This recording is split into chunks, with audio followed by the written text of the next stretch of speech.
ডাক্তারবাবু আমাকে বলল খালি পেটে ওষুধ খাবেন না, কিছু খেয়ে তারপর ওষুধ খাবেন। আমি জিজ্ঞেস করলাম ডাক্তারবাবুকে, ডাক্তারবাবু চা খেয়ে ওষুধ খাওয়া যাবে? পৃথিবীর সর্বশ্রেষ্ঠ জুটি আমি আর আমার মোবাইল। ব্রেকআপ তো দূরের কথা, কখনো ঝগড়াই হয়নি। লজ্জা থাকলে পড়তে বসা উচিত, কিন্তু সমস্যা হচ্ছে তো লজ্জা নাই। রাতে ফোনের ব্রাইটনেস 0 করার পরেও আরও কি করে কমানো যায় সেই চিন্তায় থাকি। সুন্দরীরা বিয়ে করতেছে আর মেধাবীরা কেরিয়ার বানাচ্ছে, আর আমি শুয়ে শুয়ে রিলস দেখতেছি।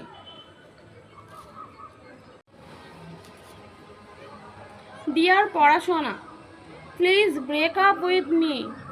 জোর করে সম্পর্ক হয় না, আমি মোবাইলকে ভালোবাসি।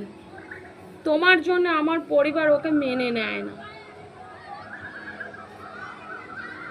এই জেনারেশনে যারা প্রেম করে না তারা একমাত্র এই পৃথিবীর অষ্টম এবং আশ্চর্য মানুষ।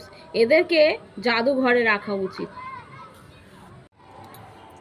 আমি যখন খবর দেখি প্রেমের টানে 6ষ্ঠ শ্রেণীর ছাত্রী ঘর ছাড়লো, আর বাড়ির সবাই যখন খবর দেখে তখন গরিবের ছেলে বিড়ির আলোয় পড়াশুনো করে জেলায় প্রথম হয়েছে। প্রেম তো আমি করি না, আমার বন্ধু বান্ধবীরা করে। আমি শুধু হিসাব রাখি কে কয়টা ব্রেকআপ করলো।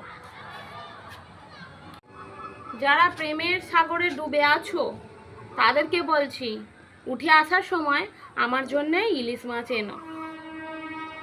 কোলবালিশ ছাড়া জীবনে আর কাউকে হাগ করলাম না। গুগলে সার্চ করলাম বরকে কিভাবে বশ করা যায়, উত্তর আসলো দুঃখিত, আমরাও সেই চিন্তায় আছি। মেসেজ সিন করার পরে রিপ্লাই না দেওয়াটাকে বলে ডিজিটাল শয়তানি। বিয়ের পর সারা বেলা চলবে ব্যঞ্জন বর্ণ আর রাতের বেলা চলবে স্বরবর্ণ। লোকের হৃদয়ে জায়গা করে নিতে শেখো, না হলে বাইরে জমির প্রচুর দাম। মা আমাকে জিজ্ঞাসা করলো, কিরে অঙ্কে কত পেয়েছিস বল?